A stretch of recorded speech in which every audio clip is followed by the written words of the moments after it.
Hello students. तो बच्चों, स्वागत है आपका आपके अपने चैनल ज्ञान विज्ञान में। और आज हम लोग जो डिस्कस करेंगे, आपका बड़ा ही इंटरेस्टिंग चैप्टर है, वो है reaching the age of adolescence. ठीक है, तो देखिए बेटा, इससे पहला जो चैप्टर था रिप्रोडक्शन इन एनिमल्स, उसमें आपने बहुत कुछ समझा कि किस तरह से जो मेल बॉडी है, फीमेल बॉडी है, वो रिप्रोडक्शन में हेल्प करती हैं, कैसे गैमेट्स फॉर्म होते हैं। ठीक है, तो क्या है, आप लोगों ने देखा होगा कि क्या होता है कि कोई भी जो ऑर्गेनिज्म है, या हम ह्यूमन बीइंग की ही बात करें तो कैसे होते हैं। सबसे वो पहले अगर हम कहें लाइफ शुरू होने से पहले, जैसे ये बेबी है, आप देख रहे हैं नंबर 3 पे, तो ये बेबी बनने से पहले किस स्टेज में रहा होगा before birth? Egg and sperm की फॉर्म में, एग की फॉर्म में मदर बॉडी में और स्पर्म की फॉर्म में फादर बॉडी में। जब इनका फ्यूज़न हुआ था, फर्टिलाइजेशन हुआ था, जाइगोट बना था, देन जाइगोट डेवलप हुआ था, एम्ब्रियो बना था मदर वॉर्म में। ये आप लोगों ने लास्ट जो चैप्टर है रिप्रोडक्शन इन एनिमल्स, उसमें अच्छे से समझा है। ठीक है, फिर वो ग्रो हुआ, मदर ने बेबी डिलीवर्ड किया, और इस तरह से जो बेबी है वो अर्थ पे आ जाता है। अब क्या होता है, ये धीरे धीरे ग्रो होता है। ठीक है, और इस तरह से ये जो बेबी है ये क्या बन जाता है? एक चाइल्ड बन जाता है। फिर इसमें ग्रोथ होती है, और इस एज को हम कह सकते हैं कि एडल्ट जो एज है उसमें ये पहुंच जाता है, और क्या हो जाता है, ये रिप्रोडक्शन की कैपेबल हो जाता है। ऐसी जो एज है जब कोई ह्यूमन बीइंग, चाहे वो मेल हो फीमेल हो, किस एज पे पहुंच जाते हैं बेटा? रिप्रोडक्शन की एज में पहुंच जाते हैं। यानी कि उनके जो रिप्रोडक्टिव सिस्टम है वो वर्क करने लगते हैं, क्योंकि जो बेबी है उसका रिप्रोडक्टिव सिस्टम अच्छे से डेवलप नहीं होता है। ठीक है, जो चाइल्ड है उसका भी नहीं होता है। लेकिन जब बच्चा आपका 11th and 12th year cross कर लेता है, तो धीरे धीरे उसके जो ऑर्गन्स हैं, रिप्रोडक्टिव ऑर्गन्स हम स्पेशली कहें, वो क्या होने लगते हैं? डेवलप होने लगते हैं, और वो कैपेबल होने लगता है किसके लिए? रिप्रोडक्शन के लिए, या यंग वंस को प्रोड्यूस करने के लिए। यही जो एज है, ठीक है, इस एज को डिफाइन करने के लिए ये चैप्टर रखा गया है आपका, कि क्या है? Reaching the age of adolescence, यानी कि उस एज तक पहुंचना, या वहाँ तक की जो पहुंच है। ठीक है, तो हम कह सकते हैं कि the human beings can reproduce कर सकते हैं, बट कब? Only after a certain age, because their reproductive system starts working only after a certain age. क्योंकि उनके जो रिप्रोडक्टिव सिस्टम हैं वो एक एज आने के बाद ही रिप्रोड्यूस करेंगे, उसके काबिल हो पाएंगे, उसके लिए तैयार हो पाएंगे।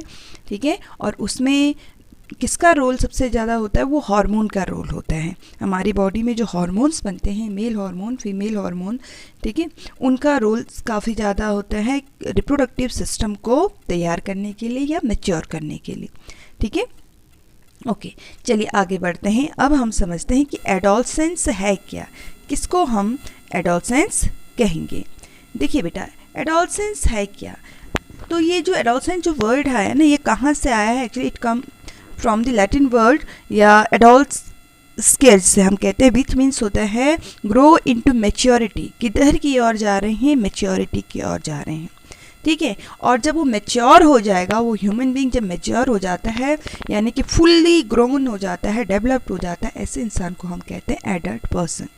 ठीक है, लेकिन जो ये एडोलसेंस की एज है, इसे क्या कहेंगे? What is the definition of adolescence? Actually it is the transitional period of physical and mental development. यहाँ पे एडोलसेंस की एज में बच्चे का फिजिकल डेवलपमेंट भी होता है और मेंटल डेवलपमेंट भी होता है, which occurs between childhood and adulthood. यानी कि एडल्ट और चाइल्डहुड के बीच की जो स्टेज है, ना तो हम उसे एडल्ट कहेंगे, ना ही उसको चाइल्ड कहेंगे, यानी उसकी बीच की जो स्टेज है, जब वो ग्रो कर रहा है, जिस स्टेज में उधर की ओर जा रहा है, तो वो जो एज है वो क्या है? आपकी एडोलसेंस की एज है। और जिस एज से अभी आप लोग गुजर रहे हैं, आप समझ सकते हैं, आप लोग न तो अभी चाइल्ड हैं और न ही एडल्ट हैं, बीच की एज में है। यानी कि कौन सी एज है? आपकी एडोलसेंस की एज है। ठीक है, इसमें हमारे बहुत सारे बिहेवियरल करेक्टरिस्टिक्स भी चेंज होता है। ठीक है, और फिज़िकल भी चेंजमेंट होता है, ऑर्गन्स में चेंजमेंट होता है, हमारी बहुत सारी हैबिट्स बदलती हैं। ठीक है, बायोलॉजिकल चेंजेस यानी कि ऑर्गन्स में चेंज होता है। इसके अलावा हमारे अंदर कॉम्पिटेंसी की फीलिंग आती है, और हमारे अंदर क्या होता है? टेंशन भी होता है, फ्रस्ट्रेशन की फीलिंग आती है। ये सारी चीज़ें हैं, फ्रस्ट्रेशन और इनसिक्योर जब हम फील करते हैं तो फ्रस्ट्रेशन की फीलिंग भी आती है। तो ये सारे हम कह सकते हैं क्या हैं, ये these are the some characteristics of adolescence. चलिए इसको आगे हम फिर डिस्कस करते हैं। हमने कहा एडोलसेंस की एज क्या है, ये है आपकी लगभग 13 to 18 ईयर्स के बीच की जो स्टेज है उसको हम कहते हैं बच्चों एडोलसेंस की एज। ठीक है, 13 से लेके और 18 ईयर्स के बीच की जो स्टेज है। जैसे इस एज में क्या होगा, फिजिकल ग्रोथ होगी, ठीक है, फिजियोलॉजिकल ग्रोथ भी होगी, बॉडी में सेकेंडरी सेक्स कैरेक्टरिस्टिक्स डेवलप होंगे। सेकेंडरी सेक्स कैरेक्टरिस्टिक्स आगे की जो स्लाइड है उसमें मैं डिस्कस करूँगी क्या है आपके। इसके अलावा और भी बॉडी में बहुत सारे चेंजमेंट होंगे, जिसमें बच्चा जो है इमोशनल डेवलपमेंट भी उसमें होता है, सोशल डेवलपमेंट होता है, बहुत सारे चेंजमेंट होते हैं। तो जो बायोलॉजिकल ग्रोथ होती है प्यूबर्टी में, जो जिस एज में होती है उसको हम कहते हैं प्यूबर्टी की एज। ठीक है, और इसके अलावा क्या होता है, इंसान तैयार होता है आगे की जो कंडीशन है उनको फेस करने के लिए। इसे हम अनडिफाइंड स्टेटस भी कह सकते हैं। ठीक है, और वो कभी कभी लड़ने के लिए भी तैयार हो जाता है, एंगर उसके अंदर बहुत ज़्यादा आ जाता है, ये वो एज भी है। उसके अंदर डिसीज़न लेने की पावर बढ़ने लगती है। बच्चा जो है डिसीज़न लेने लगता है कि मेरे लिए ये होना चाहिए, मैं ऐसा करूँगा, ऐसा करूँगा और आगे ऐसे बढ़ूँगा, ये सब मुझे करना है। तो अपने डिसीज़न खुद लेने लगता है कि मुझे ये वियर करना है, मुझे ऐसे जाना है, मुझे यहाँ जाना है। यानी कि अब वो टोटली पेरेंट्स के डिसीज़न पे नहीं डिपेंडेंट रहता है, बल्कि वो खुद भी उसकी डिसीज़न मेकिंग जो पावर है वो डेवलप हो जाती है और अपने लिए अच्छा और बुरा सोच सकता है। तो डिसीज़न मेकिंग पावर भी उसकी इंक्रीज होती है इसमें। ठीक है, प्रेशर बढ़ता है। ठीक है, प्रेशर कैसा प्रेशर बढ़ता है कि जैसे कि वर्क का प्रेशर, काम बढ़ जाएगा, फिर वो उसके लिए क्या होगा, अवेयर भी होगा, तैयार रहेगा, कंपटीशन की फीलिंग उसमें आएगी कि मुझे आगे बढ़ना है, कुछ करना है। क्योंकि जो छोटा बच्चा है उसके अंदर ये फीलिंग नहीं होती, जो चाइल्ड हैं वो इस चीज़ को नहीं समझते हैं। लेकिन जब एडोलसेंस की एज में बच्चा आ जाता है तो उसके अंदर कंपटीशन की फीलिंग भी आती है और वो आगे बढ़ना चाहता है। ठीक है, और अपने लिए सर्च करता है कि वो कैसा दिखेगा, कैसा बनेगा, और डिफरेंट रोल्स जो हैं उसकी हम कह सकते हैं कि डिफरेंट रोल प्ले करने की कोशिश करता है, यानी कि एक लीडर बनने की कोशिश करता है। या कभी उसके अंदर जो है क्या है, किसी डॉक्टर से वो इन्फ्लुएंस हो सकता है, लॉयर से हो सकता है, यानी कि अपने लिए सर्च करने की कोशिश करता है कि उसके लिए कौन सा फील्ड अच्छा होगा, क्या उसका डिसीज़न होगा, क्या किसी चीज़ पे डिसीज़न लेने लगता है, क्या उसके लिए अच्छा होगा, क्या उसको पसंद है। ठीक है, तो ये सारी चीज़ें आ जाती हैं जिसे हम कहते हैं सर्च फॉर सेल्फ। अपने लिए वो ढूंढने लगता है चीज़ों को कि कैसे ग्रो करेगा, कैसे उसका डेवलपमेंट होगा। आगे देखिए, ये जो एज है बेटा, एडोलसेंस की जो एज है, हम इसको कह सकते हैं कि जैसे पहले ही कहा हमने कि एडोलसेंस क्या है, actually it is a time between childhood and adulthood. Childhood और एडल्टहुड के बीच का जो टाइम है ना, उसको हम चाइल्ड कहेंगे ना एडल्ट कहेंगे, उसको कहते हैं एडोलसेंस। ठीक है, अब इसमें एक टर्म और आपका आता है, वो होता है आपका प्यूबर्टी। प्यूबर्टी क्या है, actually it is the time when adolescent becomes sexually mature. जब कोई बच्चा सेक्सुअली मैच्योर हो गया, उसके ऑर्गन्स डेवलप हो गए हैं। ठीक है, यानी कि चाइल्डहुड खत्म हो चुका है और वो अब रिप्रोडक्शन के लिए तैयार हो चुका है, वो क्या है आपकी प्यूबर्टी की एज से हम कहते हैं। ठीक है, इसके ऊपर इफेक्ट किसका होता है, एक्चुअली हार्मोन्स की वजह से। बॉडी में जो चेंजमेंट हो रहे हैं किसकी वजह से होते हैं, हार्मोन्स की वजह से होते हैं। और ये जो हार्मोन्स हैं, ठीक है, ये बॉडी की हमारे डिफरेंट ग्लैंड्स से रिलीज़ होते हैं। उसको हम आगे जो वीडियो बनेगी उसमें हम डिस्कस करेंगे कि क्या है हार्मोन्स, क्या होते हैं, ये कहाँ से रिलीज़ होते हैं, डिफरेंट ग्लैंड्स कौन सी हमारी बॉडी में। बहुत ही इंटरेस्टिंग वो टॉपिक होने वाला है और आपको बहुत ज़्यादा उससे नॉलेज भी मिलेगी। बट जो है प्यूबर्टी में हमारी बॉडी में कुछ चेंजमेंट हो जाते हैं। ठीक है, तो प्यूबर्टी है क्या, पहले इसको थोड़ा मैं डिफाइन कर लूँ। एक्चुअली प्यूबर्टी क्या है, it is a period during which adolescent boys and girl reach sexual maturity and become capable to reproduction. ठीक है, of reproduction is called puberty. यानी कि वो एज जब एक गर्ल या एक बॉय सेक्सुअली मैच्योर हो चुका है, उसके ऑर्गन गैमेट्स का प्रोडक्शन उन्होंने शुरू कर दिया है, उस एज को कहते हैं हम प्यूबर्टी की एज। ठीक है, अब ये एज जो है अलग अलग हो सकती है, डिफर हो सकती है बॉयज़ एंड गर्ल्स में। गर्ल्स थोड़ा जल्दी मैच्योर हो जाती हैं एज़ कम्पेयर टू बॉयज़। ठीक है, जो गर्ल्स का जो रिप्रोडक्टिव सिस्टम है वो जल्दी मैच्योर हो जाता है एज़ कम्पेयर टू बॉयज़। और जब ये मैच्योरनेस आ जाती है तो क्या होगा, बॉडी में बहुत सारे चेंजमेंट देखने को मिलते हैं। फिजिकल चेंजमेंट होंगे, मेल में भी होंगे और फीमेल में भी होंगे, ठीक है। आपके इमोशनल चेंजमेंट भी होते हैं। तो क्या क्या चेंजमेंट होते हैं मेल्स में, जैसे उनके हाइट का बढ़ना, वेट का बढ़ना, जो है शोल्डर्स का बढ़ना, ठीक है, बॉडी में फेशियल एंड बॉडी हेयर्स का बढ़ना, फेस पे भी बाल आ जाते हैं, जैसे आपकी बियर्ड होगी, मुस्टैच होगी, ठीक है। जो सेक्सुअल ऑर्गन्स हैं उनका क्या होना, लार्जर होना, जैसे पेनिस है वो उसका लार्ज हो जाना, उसका साइज़ बढ़ना, और उसका इरेक्ट होना, सीधा होना, वो उसका स्पर्म का प्रोडक्शन करना, ये चेंजमेंट होंगे किसमें, मेल्स में और बॉयज़ में। फीमेल में क्या होगा, उनकी भी हाइट बढ़ेगी, change of body shape, body का शेप चेंज होगा, ठीक है, यानी कि जो चेस्ट है उसका डेवलपमेंट होगा या ब्रेस्ट का डेवलपमेंट होगा, हिप्स का वाइड होना, ठीक है, और उनका जो मेंस्ट्रुएशन साइकिल है उसका स्टार्ट हो जाना, जिसमें क्या है, इन्वॉल्विंग द ओव्यूलेशन, यानी कि ओवा जब रिलीज़ होगा उसे ओव्यूलेशन कहते हैं, और ये तभी होगा जब आपका अगर ओवा रिलीज़ हो गया तो मेंस्ट्रुएशन साइकिल स्टार्ट हो जाती है। इसके अलावा इमोशनल चेंजमेंट होना, मूड स्विंग होना। क्यों मूड स्विंग क्यों हो जाते हैं, क्योंकि बॉडी में क्या होते हैं, हार्मोन्स रिलीज होते हैं और मूड स्विंग हो जाते हैं, ठीक है। तो ये क्या है, these are the some changement या इफेक्ट्स ऑफ प्यूबर्टी। अब देखिए स्पेशली अगर हम बॉयज़ की बात करें तो अभी जैसे पहले भी कहा हमने, तो वही आपके सारे पॉइंट्स हैं कि प्यूबर्टी में क्या हो जाता है, शोल्डर्स जो हैं वो वाइड हो जाते हैं, चौड़े हो जाते हैं कंधे, बॉडी में जो है हेयर ग्रो करते हैं, स्पेशली इन फेस आप देखेंगे जो बच्चे बड़े होने लगते हैं उनके फेस में हेयर्स ग्रो करते हैं, स्पर्म का प्रोडक्शन होना, पेनिस एंड टेस्टिकल्स का ग्रो होना, और क्या होना, इरेक्शन होना, और इसके अलावा आपके बॉडी में बहुत सारे चेंजमेंट हम कह सकते हैं कि जो हेयर ग्रो होना आर्म पिट्स में, प्यूबिक रीजन्स में, हाइट का बहुत ज़्यादा बढ़ जाना, ठीक है। तो टेस्टिस एंड जो पेनिस है उसका लार्ज होना, टेस्टिस का स्पर्म फॉर्म करना, ये क्या है, दीज आर दी हम कह सकते हैं क्या है, ये चेंजेस हैं जो कब हो रहे हैं, ड्यूरिंग प्यूबर्टी इन बॉयज़। गर्ल्स में भी होते हैं चेंजमेंट। गर्ल्स में क्या चेंजमेंट होते हैं इस टाइम पे, पीरियड्स स्टार्ट हो जाना, उनकी बॉडी में भी pubic hairs start along the vaginal lips and spread, जो प्यूबिक हेयर्स हैं, ठीक है, वहाँ पे प्यूबिक रीजन में हम कह सकते हैं कि क्या स्टार्ट हो जाते हैं, हेयर्स ग्रो होते हैं, ठीक है। अंडर आर्म्स में हेयर आना, हेयर्स ग्रो होना, और स्वेट एंड ऑयल का प्रोडक्शन, बॉडी में बहुत ज़्यादा स्वेट फॉर्म होना, ऑयल फॉर्म होना, जिससे क्या हो जाती है, बॉडी में जो ग्लैंड्स हैं वो क्लोज हो जाती हैं फेस की, और एक्ने होना, एक्ने आप समझ सकते हैं, पिंपल्स होना, एक्ने होना, ठीक है, पीरियड्स का स्टार्ट होना, और इंटरनल एक्सटर्नल जो सेक्स ऑर्गन है उनका ग्रो होना। ये क्या है, कुछ चेंजमेंट है किसमें, गर्ल्स में जो स्टार्ट होते हैं उनमें कब, प्यूबर्टी के टाइम पे, या ये चेंजमेंट होते हैं, ठीक है। अब देखिए कुछ चेंजमेंट ऐसे हैं जो सिर्फ बॉयज़ में ही होंगे और कुछ ऐसे होते हैं जो सिर्फ गर्ल्स में ही होते हैं।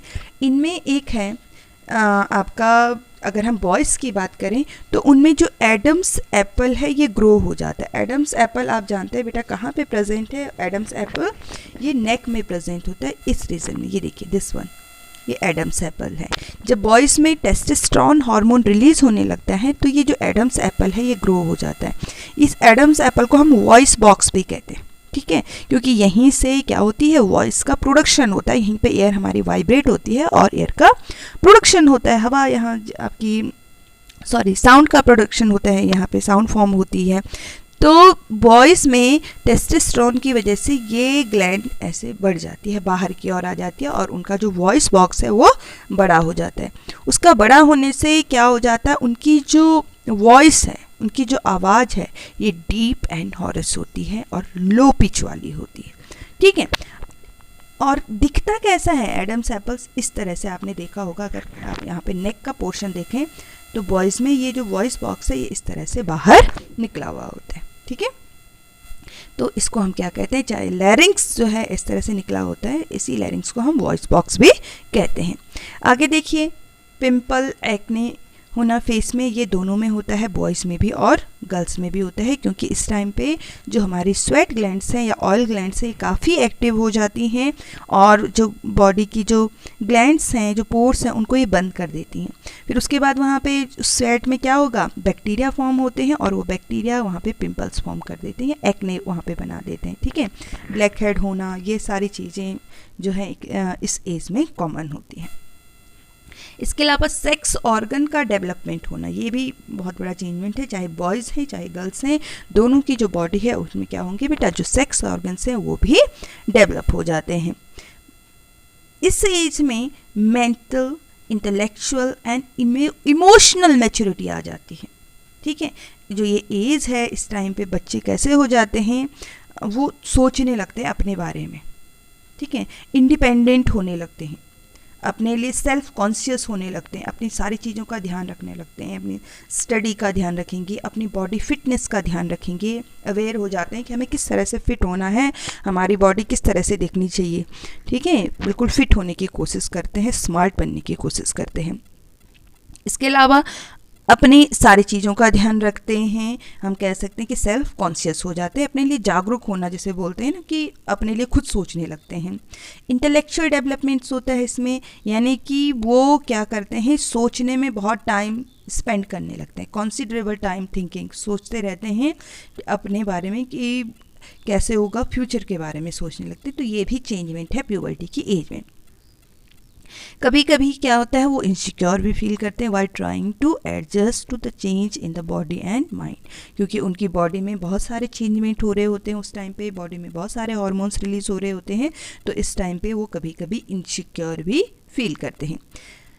ये जो सारे चेंजमेंट हैं अगर किसी की बॉडी में भी हो रहे हैं, आप लोग मेनली सारे बच्चे उसी एज से गुजर रहे हैं, ठीक है, तो ये क्या है बेटा, that is a natural part of growing up. ये एक नेचुरल पार्ट है जो इसमें सारे लोग एक बारी गुजरते हैं, सबके साथ ये चेंजमेंट होते हैं और सबकी बॉडी में भी चेंजमेंट होते हैं, बॉडी पार्ट्स में चेंजमेंट होते हैं, तभी जो है एक बच्चा हम कह सकते हैं कि वो क्या होता है, एक एडल्ट पर्सन बन पाता है और रिप्रोडक्शन के कैपेबल हो जाता है। इसके अलावा बॉडी में क्या होते हैं बेटा, सेकेंडरी सेक्सुअल कैरेक्टरिस्टिक्स डेवलप होते हैं। अब ये सेकेंडरी सेक्सुअल कैरेक्टरिस्टिक्स क्या हैं, किसे हम सेकेंडरी सेक्सुअल कैरेक्टरिस्टिक कहते हैं। देखिए बेटा, हमारे बॉडी में कुछ कैरेक्टरिस्टिक्स ऐसे होते हैं जो कब से प्रेजेंट होते हैं, फ्रॉम बर्थ। हम कह सकते हैं the sexual characteristics which are present at birth are called primary sexual characteristics. उन्हें तो कहते हैं हम प्राइमरी सेक्सुअल कैरेक्टरिस्टिक्स, ठीक है। लेकिन कुछ ऐसे फीचर्स होते हैं जो बाद में डेवलप होते हैं, जिन्हें हम क्या कहते हैं, which are called secondary sexual characteristics. अच्छा, प्राइमरी अगर कैरेक्टरिस्टिक्स की बात करें, प्राइमरी सेक्सुअल कैरेक्टरिस्टिक की बात करें, तो इसमें इंटरनल एंड एक्सटर्नल ऑर्गन्स दोनों आते हैं। लाइक आपका टेस्टिस है, वो भाई बर्थ से प्रेजेंट है, पेनिस है वो बर्थ से है, सेमिनल वेसल है वो बर्थ से है बॉयज़ में।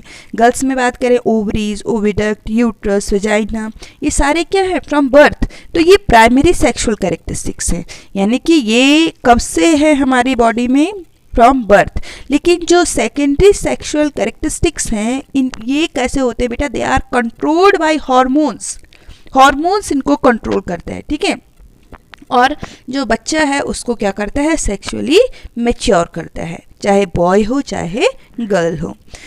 ये जो कैरेक्टरिस्टिक्स हैं हम कह सकते हैं कि ये डायरेक्टली इन्वॉल्व नहीं होते हैं रिप्रोडक्शन में, ठीक है। और कैसे कैरेक्टरिस्टिक्स हैं ये, सेकेंडरी सेक्सुअल कैरेक्टरिस्टिक्स। जैसे फेस में हेयर आ जाना, भाई पहले से तो नहीं रहते हैं नहीं, बाद में आते हैं। आर्म पिट्स में हेयर्स होना, ये बाद में फॉर्म होते हैं, ठीक है।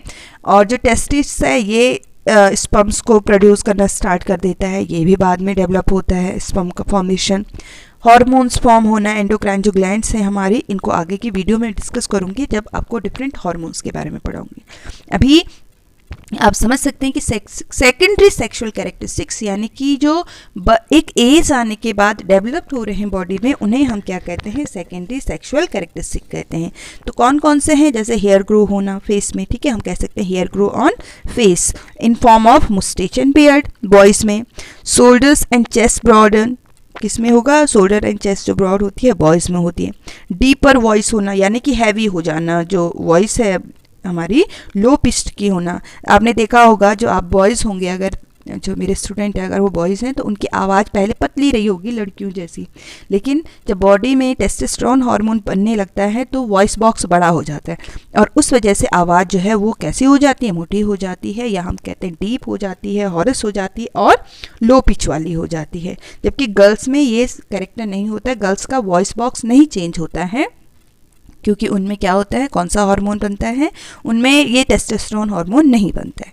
ठीक है, और गर्ल्स की बात करें तो उनमें क्या डेवलप हो जाता है, उनकी मेंस्ट्रुएशन साइकिल स्टार्ट हो जाती है, उनके पीरियड्स स्टार्ट हो जाते हैं, जो है चेस्ट या हम कहेंगे जो ब्रेस्ट साइज़ है वो बढ़ जाता है। तो ये क्या है, गर्ल्स का है, हम कह सकते हैं development of breast in girls, ये सेकेंडरी उनका सेक्सुअल कैरेक्टरिस्टिक्स होगा। जो हिप्स हैं वो ब्रॉड हो जाएंगे, become more curved and prominent हो जाएंगे। ये वॉइस इनकी श्रिल होती है गर्ल्स की, और हम कहते हैं हाई पिच्ड वॉइस होती है। तो ये क्या है बेटा, these are the some secondary sexual characteristics in girls. तो आई होप आप लोगों को ये जो टॉपिक है ये समझ में आया होगा। अगर वीडियो अच्छी लगे तो लाइक करिए, चैनल को सब्सक्राइब नहीं किया है तो चैनल को सब्सक्राइब करना मत भूलिए। मिलते हैं फिर नेक्स्ट वीडियो में, तब तक के लिए थैंक यू।